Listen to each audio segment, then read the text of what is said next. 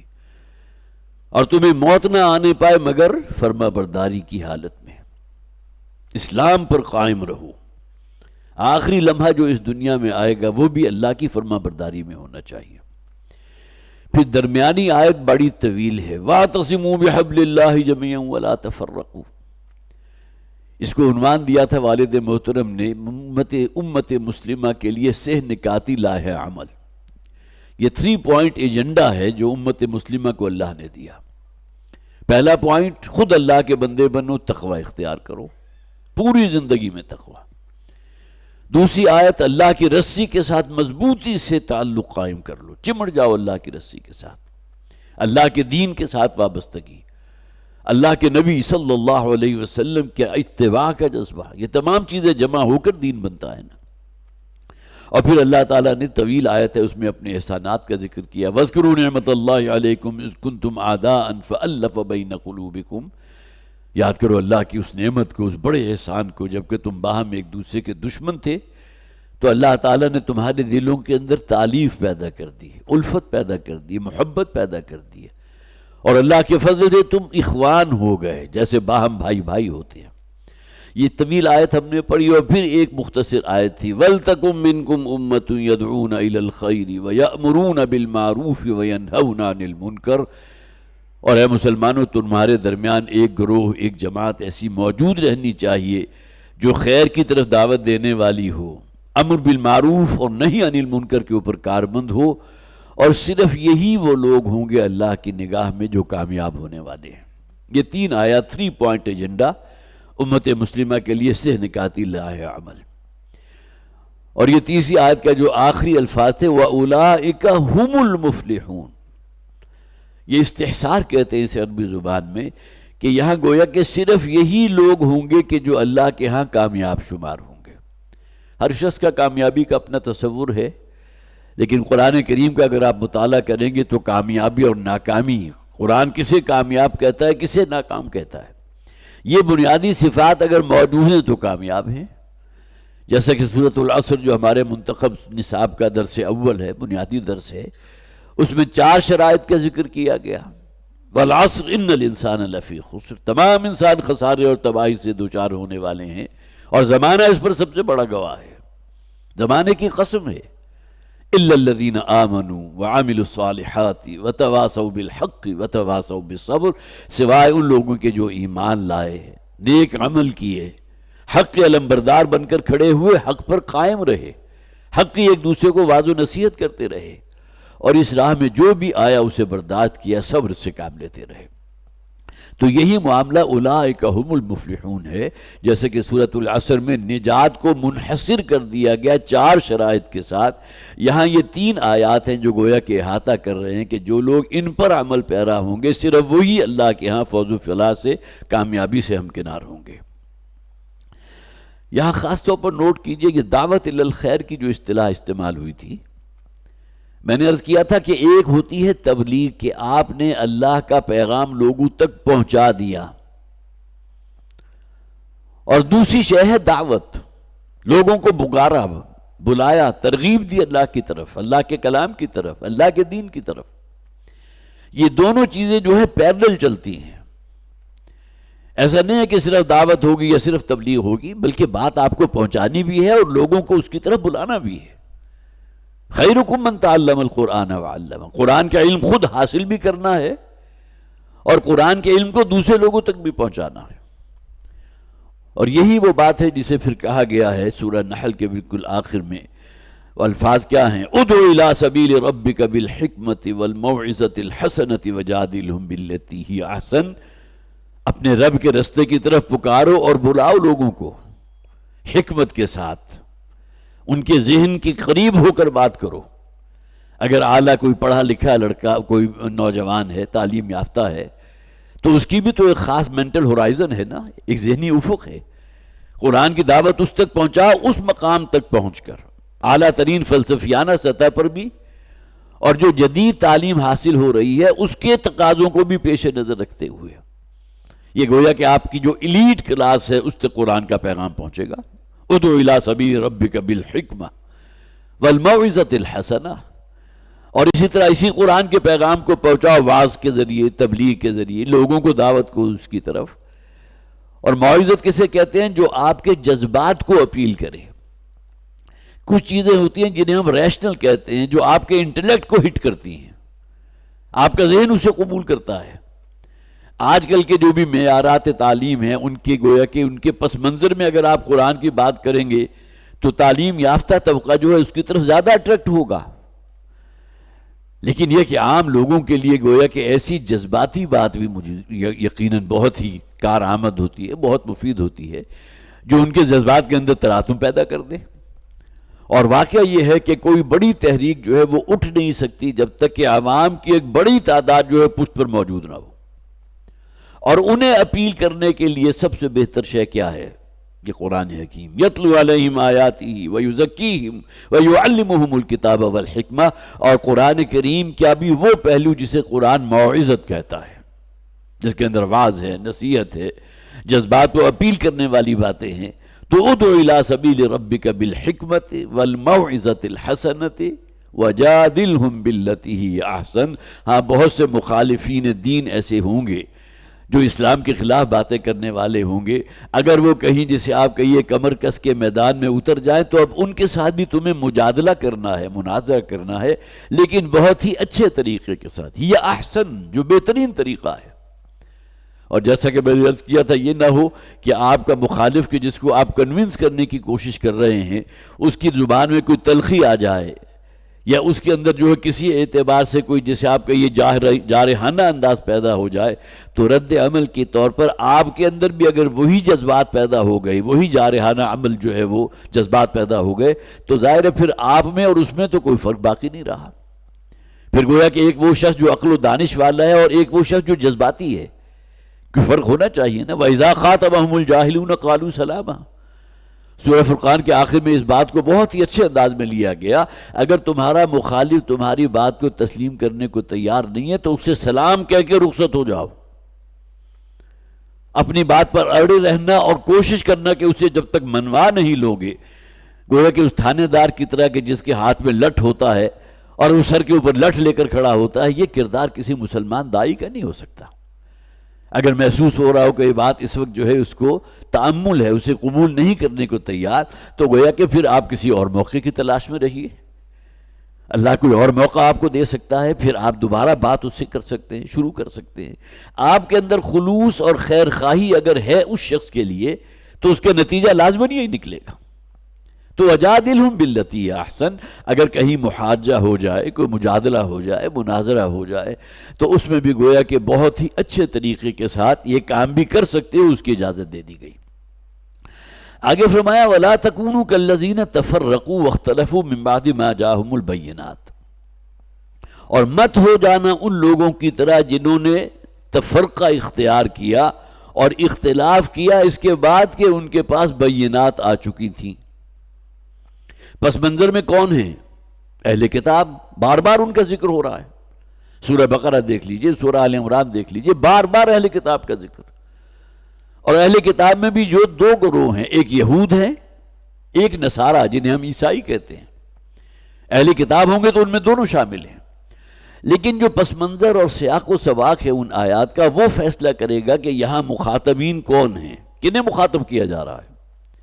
یہود مخاطب ہیں یا نصارہ مخاطب ہیں؟ اور یہ معاملہ جو ہے بہت زیادہ کوئی مشکل کام نہیں ہے. اگر آپ قرآن کریم کو پڑھ رہے ہیں اور اس کو سمجھ کر پڑھ رہے ہیں تو ما سبق کی جو آیات ہیں، جو اس کا سیاق و سباق ہے، وہ اس بات کے تعین میں کہیں کوئی آپ کو مشکل پیش نہیں آئے گی کہ یہاں یہود مراد ہیں یا نصارہ مراد ہیں. تو یہاں فرمایا گیا وَلَا تَكُونُوا كَالَّذِينَ تَفَرَّقُوا. مت ہو جانا ان لوگوں کے مابین کی مانند جنہوں نے متفرق ہوئے ہیں، جنہوں نے تفرقہ کیا ہے. فرقہ یفرق کے معنی آتے ہیں کسی شے کو تقسیم کر دینا. تفریق کیا ہے؟ ایک بڑی جماعت ہے، ان میں سے ایک چھوٹی جماعت لے کر الگ ہو گئی، اب یہ ایک فرقہ بن گئی۔ اب یہ فرقہ بندی وہ ہے کہ جس نے امت مسلمہ کا بیڑا غرق کیا۔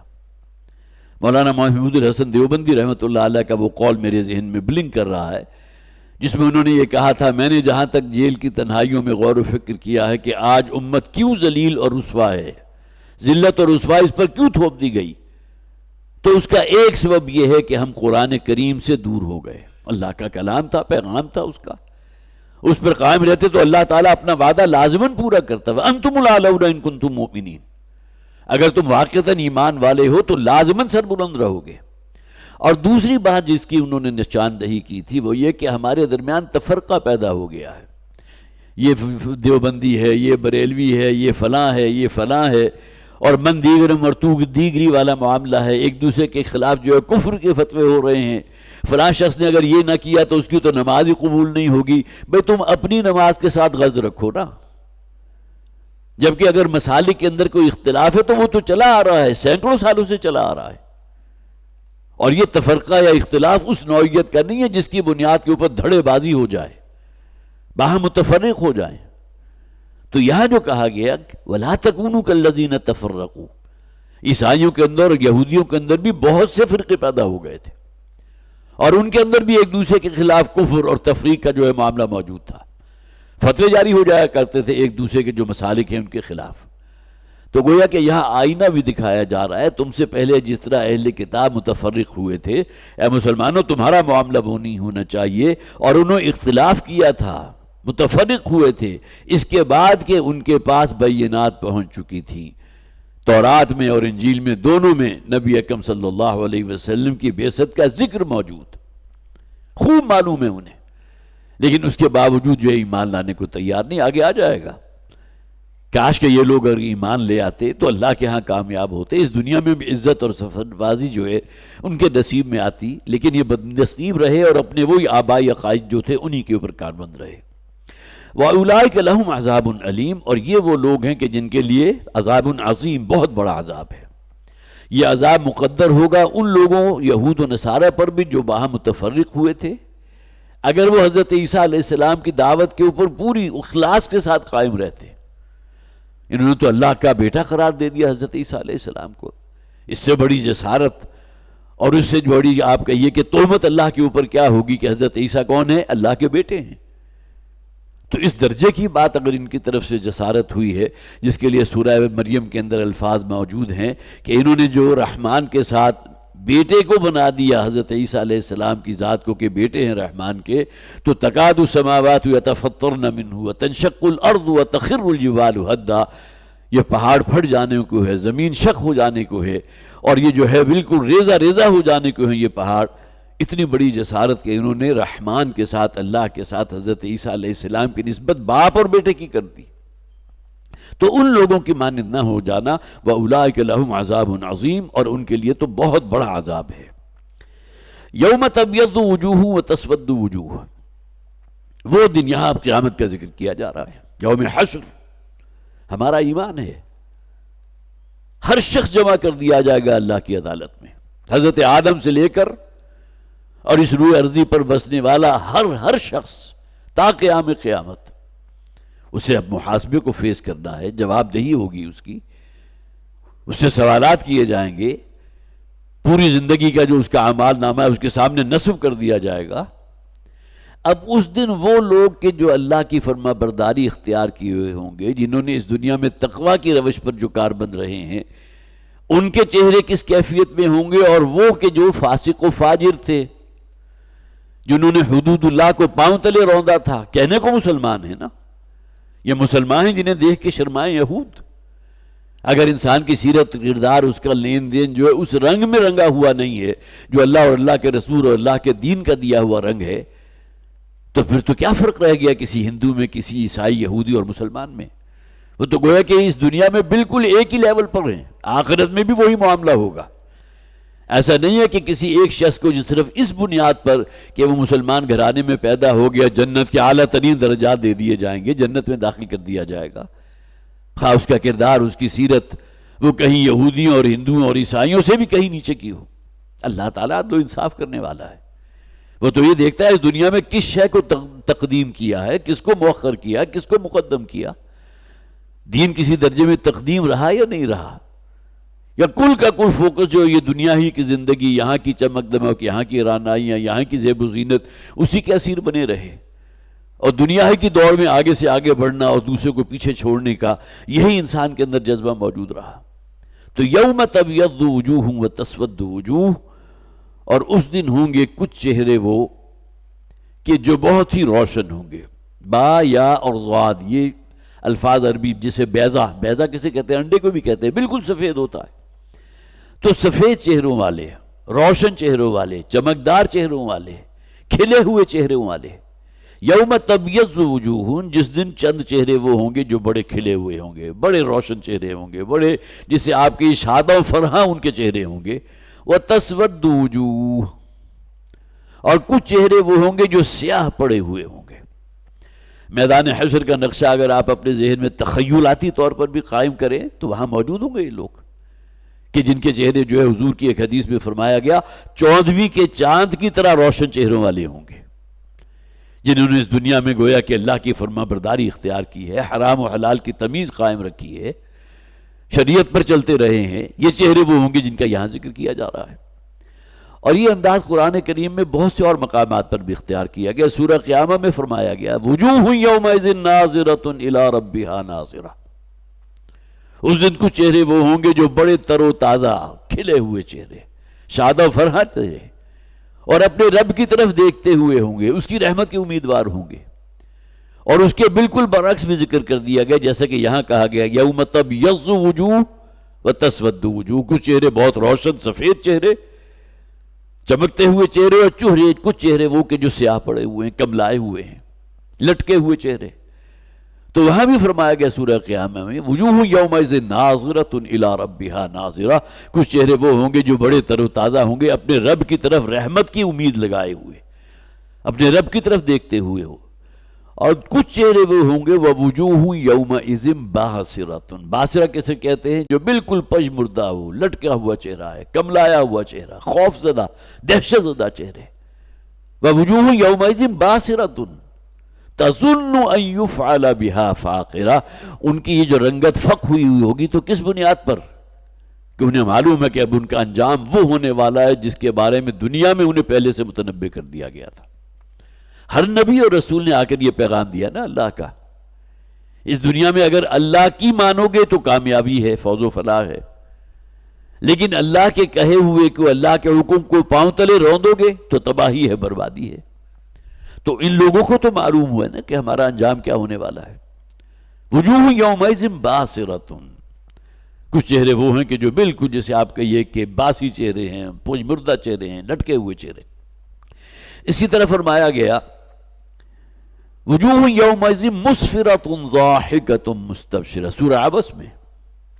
اس دن کچھ چہرے ہوں گے کہ جو مسفرہ ہوں گے. مسفرہ کسے کہتے ہیں؟ بڑے کھلے ہوئے چہرے. کسی شخص سے آپ ملتے ہیں اور بہت ہی جیسے آپ کا یہ حضور کی حدیث بھی ہے تبسمک فی وجہ اخیک صدقۃ، اگر آپ نے کسی مسلمان بھائی کو مسکراتے ہوئے چہرے کے ساتھ اس سے ملتے ہیں تو اس پر بھی اللہ تعالیٰ آپ کو اجر و ثواب دے گا، یہ بھی صدقہ ہے، نیک عمل ہے. تو کچھ چہرے وہ آپ کو نظر آتے ہیں کہ جو گویا کہ مسفرہ ہیں، چمکتے ہوئے چہرے ہیں، اور جن کے چہرے کے اوپر جو ہے بڑی تازگی ہے، بڑی فرحت ہے، ناظرہ ہیں، تر و تازہ چہرے ہیں. تو وجوہ یومئذ مسفرۃ ضاحکۃ مستبشرہ، وہ مسکراتے ہوئے چہرے ہوں گے، خوشی سے شادہ و فرحاں چہرے ہوں گے. ووجوہ یومئذ علیہا غبرۃ، اور کچھ چہرے ہوں گے کہ جو غبار آلود، کوئی شخص بڑا طویل سفر کر کے کہیں پہنچا ہے تو اس کے چہرے کے اوپر جو اثرات ہیں اس تھکن کی وجہ سے گویا کہ ٹوٹے ہوئے چہرے. سورہ عبس کے اندر بھی یہ فوری تقابل پیش کر دیا گیا. اسی طرح سورہ غاشیہ میں فرمایا گیا ووجوہ یومئذ ناعمہ لسعیہا راضیہ، اس دن بہت سے چہرے ہوں گے جو بڑے نعمت بھرے چہرے ہوں گے. جسے ہم کہتے ہیں نا کہ فلاں شخص کی پوری جسم کے اوپر یا اس کے چہرے کے اوپر رعنائی ہے، گویا کہ جو کو کھا پی رہا ہے وہ حلال کر رہا ہے. لیکن ایک شخص اس کے بالکل برعکس بھی ہو سکتا ہے کہ کھایا پیا اس کو لگ ہی نہیں رہا. تو دنیا میں بھی اس قسم کے جو ہے آپ کو بہت سی چہرے نظر آ جاتے ہیں کہ سب کچھ کرنے کے باوجود بھی کچھ نہیں ہے. تو ناعمہ وہ کہ جو نعمتوں بھرا چہرہ ہو، اللہ کی نعمتوں کے گویا کہ جس کے اوپر اثرات نظر آ رہے ہیں اس کے چہرے پر، کھلے ہوئے چہرے، اور جسے آپ کا یہ کہ شادہ فرحاں چلے، وَوُجُوهٌ يَوْمَئِذٍ نَاعِمَةٌ لِسَعْيِهَا رَاضِيَةٌ، کہ جو انہوں نے محنت و مشقت کی تھی اس دنیا میں اس پر پوری طرح مطمئن ہیں، راضی ہیں۔ سورہ کہف میں فرمایا گیا نا وَمَنْ أَرَادَ الْآخِرَةَ وَسَعَى لَهَا سَعْيَهَا، وہی الفاظ جو سورہ غاشیہ میں آئے۔ جو شخص بھی آخرت کا طالب ہوتا ہے، آخرت کا طلبگار ہوتا ہے، اور پھر یہ کہ وہ پھر اس کے لیے محنت کرتا ہے، آخرت میں کامیابی حاصل کرنے کے لیے اپنے آپ کو مشقت میں ڈالتا ہے، حرام و حلال کی حدود پر پوری طرح کاربند رہتا ہے، خواہ کسی حرام میں ملوث ہونے کی بنیاد پر اس دنیا میں کتنا ہی اسے فائدہ حاصل ہو جائے، لیکن وہ قناعت کرتا ہے صرف حلال کے اوپر، تو یہ وہ لوگ ہیں کہ جو گویا کہ اللہ کی رحمت کے امیدوار ہیں۔ وَسَعَى لَهَا سَعْيَهَا وَهُوَ مُؤْمِنٌ، دل میں بھی ایمان موجود ہے، تو وہ شخص کہ جس کا وَمَنْ أَرَادَ الْآخِرَةَ، جس کے نزدیک آخرت مقدم ہے، آخرت کے لیے محنت کوشش کرنے والا ہے، اس کی کیفیت جو ہے وہ وہاں بھی بیان کر دی گئی سورہ کہف کے اندر بھی۔ تو یوم تبیض وجوہ وتسود وجوہ، کچھ چہرے ہوں گے اس دن وہ گویا کہ بہت ہی روشن چہرے ہوں گے، تر و تازہ چہرے، سفید چہرے، اور کچھ چہرے وہ ہوں گے کہ جو سیاہ پڑ چکے ہوں گے۔ فَأَمَّا الَّذِينَ اسْوَدَّتْ وُجُوهُهُمْ، تو وہ لوگ کہ جن کے چہرے سیاہ ہوئے ہوں گے، کملائے ہوئے چہرے، پشمردہ چہرے، اکفرتم بعد ایمانکم، کیا ایمان کو قبول کرنے کے بعد تم نے کفر کیا تھا، جس کا انجام یہ ہوا کہ آج تمہارے چہرے سیاہ کر دیے گئے۔ اب یہاں دیکھیں ایمان سے ایک مراد وہ ہے کوئی شخص دائرہ اسلام میں داخل ہوا، گویا کہ مومن ہو گیا، اور اس کے بعد پوری طرح جانتے بوجھتے اس دائرہ اسلام سے باہر نکل گیا۔ یہ کون ہے؟ جس نے گویا کہ ارتداد اختیار کر دیا ہے، جو مرتد ہو چکا ہے، وہ تو مراد ہے ہی، لیکن کسی شخص کو ایمان جیسی نعمت مل جائے اور اس کے بعد آہستہ آہستہ وہ نعمت اسے گویا کہ اپنی جو بھی اس کے نفسانی خواہشات ہیں اس کے اندر دفن کر دے، یا جسے ہم یہ کہہ سکتے ہیں کہ اس نعمت کو اس سے سلب کر لیا جائے، اس کی اپنی بدکاریوں کی وجہ سے، اس کے فسق و فجور کی وجہ سے، تو بظاہر تو وہ مسلمان ہیں لیکن حقیقتاً ایمان تو موجود نہیں ہے۔ یہ منافقین مدینہ کے سب سے پہلے ہمارے ذہن کے اندر جو بلنک کرنے لگتا ہے منافقین کا نام آتا ہے، لیکن بدقسمتی یہ ہے کہ ہم یہ سمجھتے ہیں کہ منافق تو صرف حضور کے دور میں موجود تھے، جن کا سر خیل تھا عبداللہ ابن ابی رئیس المنافقین، جبکہ نبی اکرم صلی اللہ علیہ وسلم نے اس منافقت یا مرض نفاق کو چند علامات سے تعبیر فرمایا۔ بہت سی حدیث موجود ہیں، ایک حدیث میں تو حضور نے فرمایا آیت المنافق ثلاث، منافق کی 3 بڑی واضح نشانیاں ہوتی ہیں۔ سب سے پہلی نشانی کیا ہے؟ جھوٹ بولنے والا۔ دوسری نشانی کیا ہے؟ امانت میں خیانت کرنے والا۔ اور تیسری نشانی وعدہ خلافی کرنے والا۔ اب ان علامات کو اگر ہم اپنے اوپر چسپاں کریں، لاگو کریں، اپنے معاشرے پر لاگو کریں، تو محدود چند لوگ ہوں گے کہ جو آپ کو اس اعتبار سے راست باز بھی نظر آئیں، وعدہ وفا کرنے والی بھی نظر آئیں، اور امانت دار بھی نظر آئیں۔ نبی اکرم صلی اللہ علیہ وسلم کا یہ طریقہ رہا تھا کہ آپ جب بھی خطاب فرماتے تھے تو اکثر و بیشتر یہ الفاظ حضور کی زبان پر آتے تھے۔ حضرت انس رضی اللہ تعالیٰ عنہ راوی ہیں ان الفاظ کے، قلما خطبنا رسول اللہ صلی اللہ علیہ وسلم، کم ہی ایسا ہوا کہ ہم سے اللہ کے رسول صلی اللہ علیہ وسلم نے خطاب فرمایا ہو، الا قال، مگر اس میں یہ نہ کہا ہو، کیا نہ کہا ہو؟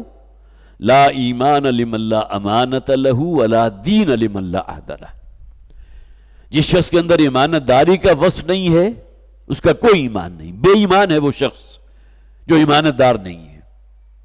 کروڑ الفاظ میں یہی ہو سکتا ہے نا، لا ایمان لمن لا امانت لہ، لاکھ ایمان کا دعویٰ کرتا پھرے لیکن بے ایمان ہے وہ شخص جس کے اندر امانت داری کا وصف نہیں۔ ولا دین لمن لا عہد لہ، اور بے دین ہے وہ شخص جس کے اندر عہد کی پاسداری کا وصف نہیں۔ اور حضرت انس فرماتے ہیں کہ حضور کے اکثر و بیشتر خطبات میں آپ یہ الفاظ استعمال کیا کرتے تھے، حالانکہ حضور کے خطبات کو سننے والے اکثریت کون تھے؟ مدنی دور میں تو آپ دیکھ لیں تمام مسلمان ہوتے تھے سامنے، لیکن جو بھی مختلف سطحیں ہوتی ہیں اس میں فرق ہے نا. ایک ذرا نچلے درجے کا مسلم ہے یا مومن ہے، ایک اس سے اوپر کا درجہ ہے، ایک اس سے اوپر. ایک ایمان جو ہے کہیں جسے آپ کہیے کلائمیکس پہ پہنچا، حضرت ابوبکر صدیق، حضرت عمر فاروق، حضرت عثمان، خلفائے اربعہ، ان کے ایمان کے کیا کہنے. لیکن اسی معاشرے کے اندر کمزور ایمان والے لوگ بھی موجود تھے، تو انہیں بھی ضرورت تھی بار بار کی تنبیہ کی، ریمائنڈر جسے ہم کہتے ہیں، یاد دہانی. لا ایمان لمن لا امانۃ لہ ولا دین لمن لا عہد لہ. تو یہاں جو فرمایا گیا تم نے ایمان جیسی نعمت کے حاصل ہونے کے باوجود تم نے کفر کیا ہے. یہاں کفر حقیقی جو ہے اس کا مراد نہیں ہو سکتا، لیکن بہرحال پس منظر میں اگر یہ شے موجود ہو کہ یہاں ذکر ہے اہل کتاب کا، یہود و نصارہ کا، اور ان کی کتابوں میں نبی اکرم صلی اللہ علیہ وسلم کی آمد کے بارے میں وضاحت کے ساتھ ذکر موجود تھا. اس زمین کو بھی باقاعدہ پوائنٹ کر دیا گیا تھا جہاں آخری نبوت اور رسالت کا ظہور ہوگا، لیکن اس کے باوجود گویا کہ اس درجے کی شے کہ جو ان کی الہامی کتابوں میں موجود اور اس کے باوجود اسے رد کر دیا. اکفرتم بعد ایمانکم فذوقوا العذاب بما کنتم تکذبون، فذوقوا العذاب بما کنتم تکفرون. تو اب چکھو اس عذاب کا مزہ. یہ جہنم کا عذاب تمہاری نگاہوں کے سامنے ہے، اور پھر یہ کہ یہ تمہارے اس کفر کی وجہ سے ہے. چند احادیث میں نے نوٹ کی تھی، بخاری اور مسلم کی روایت ہے. حضور نے فرمایا میری امت میں 70,000 لوگ ایسے ہوں گے جو بغیر کسی حساب کتاب کے جنت میں داخل کر دیے جائیں گے. ان کو اگر ہم اپنے دنیاوی جو بھی پیمانے ہیں اس پر بھی اطلاق کریں تو ایک شخص وہ ہے کہ جو اتنا واضح ہے کامیابی کے اعتبار سے کہ اس کے تو جیسے آپ کہیے کہ جو بھی امتحانی پرچے ہیں اسے دیکھنے کی ضرورت ہی نہیں، سب کو معلوم ہے. کوئی شخص جو ہمیشہ کلاس میں ٹاپ کرنے والا ہو یا کہ ٹاپ کے جو 3 گریڈز ہوتے ہیں اس میں رہنے والا ہو تو اس کے بارے میں طرز عمل کچھ اور ہوگا.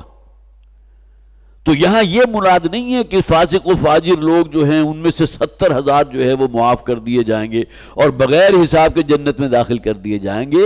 یہ وہ لوگ ہیں جنہوں نے اپنے آپ کو مستحق قرار دیا ہے اس اعزام اور تکریم کا جو اللہ کی طرف سے کیا گیا کہ ان کا حساب کتاب لینے کی ضرورت ہی نہیں ہے. جیسے کہ ہم پچھلی آیت میں پڑھ چکے ہیں، کچھ چہرے کے جو بڑے تر و تازہ کھلے ہوئے، مسکراتے ہوئے، شاد و فرحاں، تو ان کے بارے میں تو سب کو معلوم ہے کامیاب ہے. وَأَمَّا مَنْ أُوتِيَ كِتَابَهُ بِيَمِينِهِ، وہ لوگ کہ جن کا اعمال نامہ ان کے داہنے ہاتھ میں دیا جائے گا، وہ گویا کہ اس بات کی ضمانت ہے کہ جنت والوں میں سے ہیں.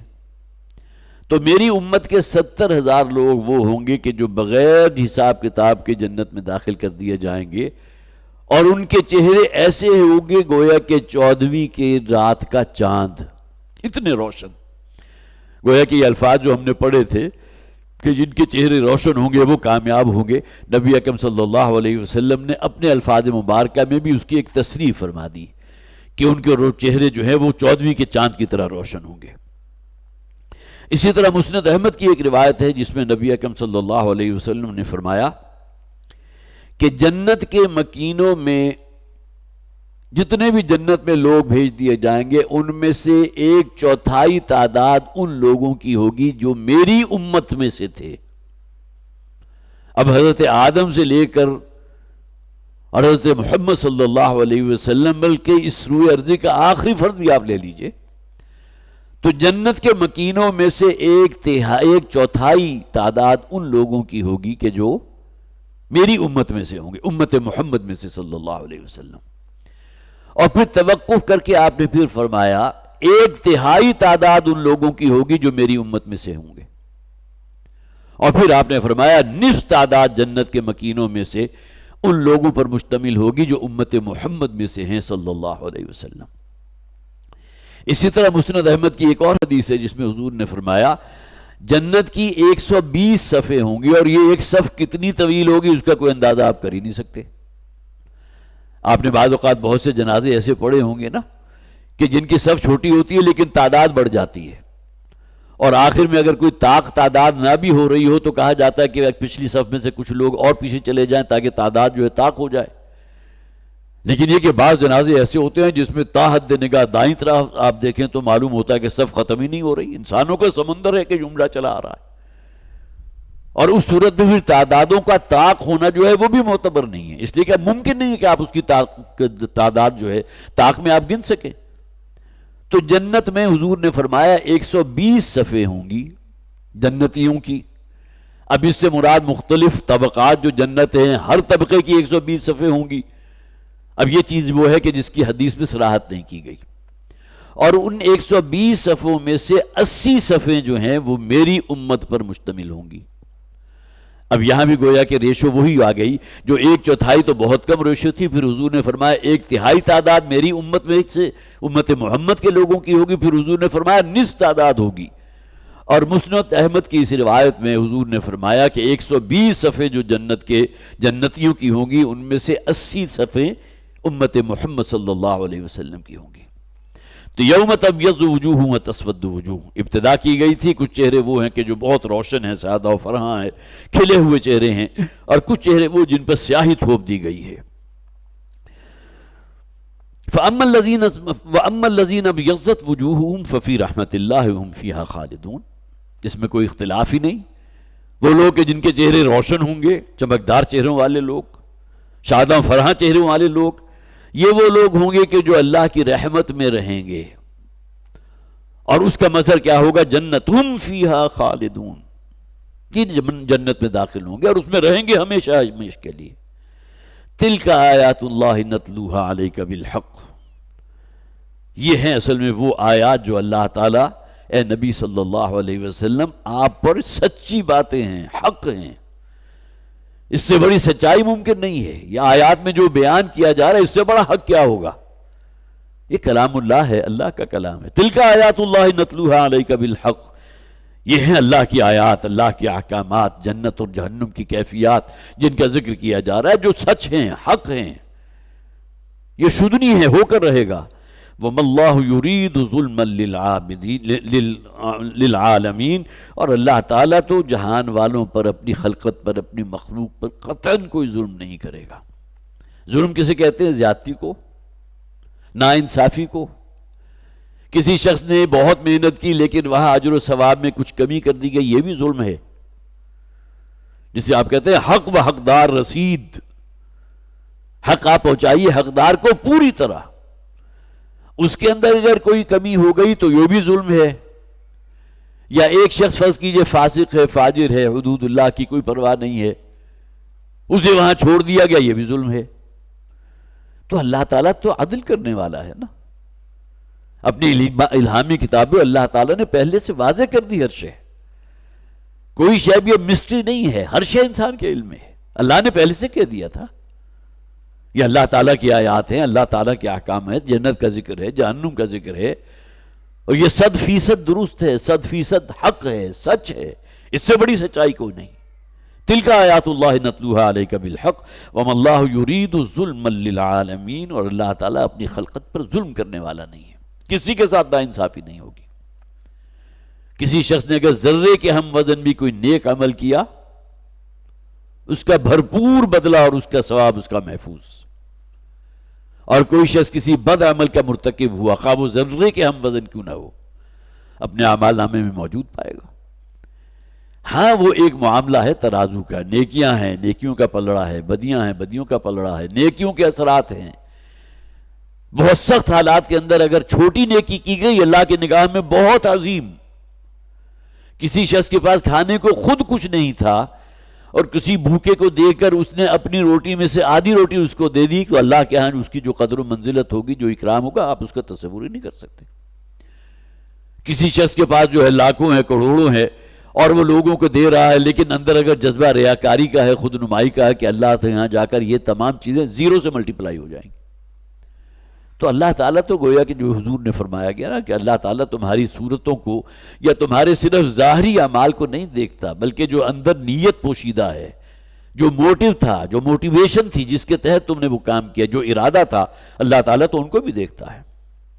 وَلِلَّهِ مَا فِي السَّمَاوَاتِ وَمَا فِي الْأَرْضِ. یہ آیات جو ہیں قرآن میں جگہ جگہ آتے ہیں. زمین و آسمان جو کچھ ہے وہ اللہ کے کنٹرول میں ہے، وہ اللہ ہی کا ہے، اسی کی ملک ہے. کہ یہ فرمائے گا نا وَلِلَّهِ مِيرَاثُ السَّمَاوَاتِ وَالْأَرْضِ.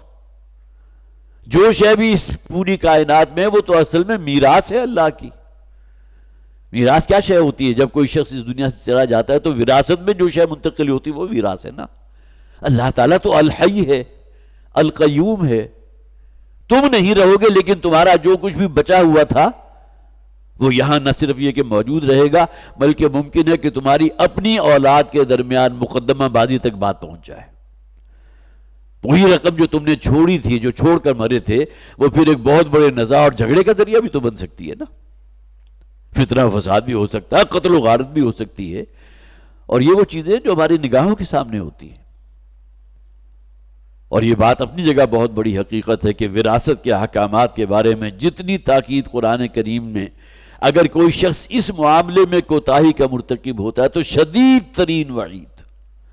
سورہ نساء کا ایک پورا رکوع جو ہے وراثت کے احکامات کے اندر متعدد بار اس بات کو دہرایا گیا ہے. جو شخص بھی اللہ کے حدود کو کراس کرتا ہے، وراثت کے احکامات کو وائلیٹ کرتا ہے، بہت بڑا مجرم ہے اللہ کی نگاہ میں. تو وَلِلَّهِ مَا فِي السَّمَاوَاتِ وَمَا فِي الْأَرْضِ، زمین و آسمان میں جو کچھ ہے وہ اللہ ہی کا ہے، اسی کا تخلیق کردہ ہے، اسی کی ملکیت ہے، اسی کے کنٹرول میں ہے. وَإِلَى اللَّهِ تُرْجَعُ الْأُمُورُ، اور بالآخر تمام معاملات کو اللہ ہی کے حضور لوٹا دیا جائے گا. تمام معاملات اسی کے حضور پیش کر دیے جائیں گے. ہمیں تو اپنے سے غرض ہے کہ ہمارا معاملہ اللہ کے حضور پیش ہو جائے گا. وَكُلُّهُمْ آتِيهِ يَوْمَ الْقِيَامَةِ فَرْدًا، کسی شخص سے یہ نہیں پوچھا جائے گا تم کس بزرگ سے وابستہ تھے، کس خانوادے سے تھے، کس خانقاہ سے تمہارا تعلق تھا، کس حسب و نسب کے تھے. ہاں یہ پوچھا جائے گا کہ تمہارا اپنا کردار کیا تھا، زندگی تم نے کیسے بسر کی ہے. آیا اللہ کی فرما برداری میں، اس کے رسول صلی اللہ علیہ وسلم کے اسوے کی روشنی میں زندگی بسر کی، یا اپنے خواہشات نفس ہی کے اسیر بنے رہے، انہی کے سامنے ہاتھ جوڑے کھڑے رہے. افرائیت من اتخذ الہہ ہوا، اے نبی آپ نے اس شخص کی حالت ذات پر غور کیا جس نے اپنے خواہشات نفس کو اپنا معبود بنا لیا، اسی کی پرستش کر رہا ہے. وَإِلَى اللَّهِ تُرْجَعُ الْأُمُورُ، اور اللہ ہی کے حضور پہ تمام معاملات فیصلے کے لیے پیش کر دیے جائیں گے. اصل شے تو فیصلہ ہے نا، کامیاب ہیں یا ناکام ہیں.